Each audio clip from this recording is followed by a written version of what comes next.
yourselves. Hi, my name is Silvana Betancourt. Hi, I'm Eric Hernandez. I'm Anthony Lozano. I'm Cody Schrader. I'm Timothy Chow. Bryce. Yo, Bryce. I'm Bryce. And it's Bryce Funus. Okay.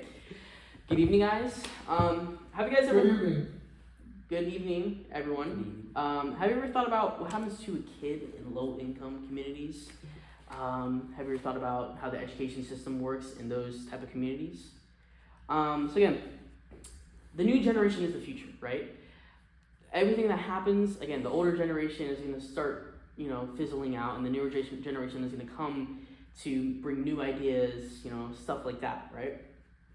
So I want to talk about how the, education system in low-income communities doesn't really help these kids in a way, right? So my experience with this is that I created my own summer camp, or that I teach about robotics and STEM education to kids who live in low-income families. That way I'm introducing them to these certain, topics. That way, because they don't get introduced, they do not really have robotics in their schools. And I'm trying to introduce this to them so that way they can start getting dreams in their heads. Because again, I've met a kid who wanted to go to the NFL, first time I met him, and then after, a year in my camp, he wanted to be an engineer just like what I want to do. So again, these kids cannot succeed if we do not implement certain programs, like tutoring programs and stuff like that for them, right? So there's an organization, Derek Brooks Charities, that works with kids that live in low-income families and tries to, advance these programs for them. So again, I advise you guys to look into this and maybe donate. So we can stop this crisis by making more programs like tutoring programs and help assistance programs for these kids, right? So again, most of the time, if kids do not get helped with, like children do not get helped with, especially in low-income communities, they end up not really caring about college because they think that they won't make it, and next thing you know, they go to a low-paying job where they're just working endlessly and they're miserable their lives, right? So again, I read an article from Des Sinkovich that says that, again, most of the time, 51% of kids who come from low-income communities do not choose to go to college, as compared to kids who decide to go, kids who live in like middle-class families, that's when they decide to go to college. Again, kids, this basically, the education system does not give the kids the drive to do this.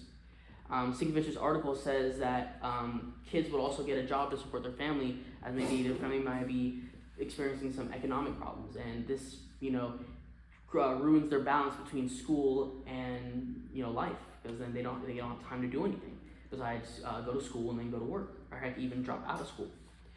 Again, also, I gotta talk about how kids with no disabilities also get no help, because there are, as we all know, there are special programs enlisted for kids who have disabilities like autism, ADHD, Down syndrome, stuff like this, like ESC classes. But sometimes schools might not have the funding to support these programs or find the teachers to do this, which then leaves the kids, what can they do? They can go to a normal class, but they won't be getting the special type of treatment or help that they need to go to the next level, which then leaves them stuck in that place. So again, Des Sinkovich still says that neurodivergent students do not get needed support with this, right? And again, when they go into the outside world, they're still not going to get that help, and it's just going to go downhill for them from that point, right? Kids can also attend group tutoring sessions. That way, they can help them with this. This also goes for kids with disabilities. They can attend certain programs if organizations do this. So I read an article from Youngstown State University that says that there are programs that also protect these kids from, maybe any outside threats in their communities.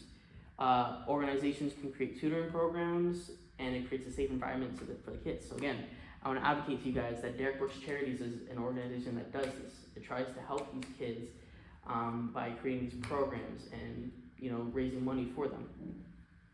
So I read an article from Bruce Ferguson that says how intervening early in a kid's childhood, if they live in a low-income family, helps them in the future, right? You don't want to help them when it's too late, because then at that point, what can you do? Again, this is I'm trying to advocate to you again. Brooks Charities need your help so that way they can keep doing this.